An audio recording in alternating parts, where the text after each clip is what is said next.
Masyarakat Kelurahan Mariana Ulu dan Mariana Ilir, Kecamatan Banyuasin 1 berbondong-bondong mendatangi Aula Kelurahan Mariana di Jalan Sabar Jalan Banyuasin 1 untuk melakukan vaksinasi COVID-19 yang pertama dan kedua oleh pemerintah Kabupaten Banyuasin. Dalam satu hari pelaksanaan vaksinasi di Mariana, pemerintah bisa menghabiskan sebanyak 400 dosis jenis vaksin Sinovac yang sasaran untuk masyarakat umum. Menurut Camat Mariana Lakoni, target dari Kecamatan Banyuasin 1 sebanyak 1.000 dosis vaksin. Kecamatan Banyuasin 1 sendiri terus kejar capaian vaksinasi. Sasaran untuk vaksinasi di Banyuasin 1 sendiri sebanyak 33.901 yang sudah divaksin lebih kurang 23.001. Kurang lebih 1.000, sampai saat ini sudah terrealisasi 400 lebih.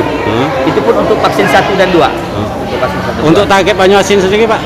Banyuasin, untuk Kabupaten Banyuasin posisi sekarang sudah berada di 51%, 51,sekian persen.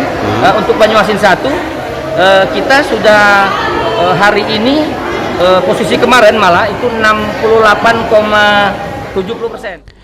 Pelaksanaan vaksinasi di Kecamatan Banyuasin 1 akan terus dilakukan, mengingat di kabupaten di beberapa kecamatan masih ada yang belum melampaui target, sehingga serbu vaksin akan terus ditingkatkan.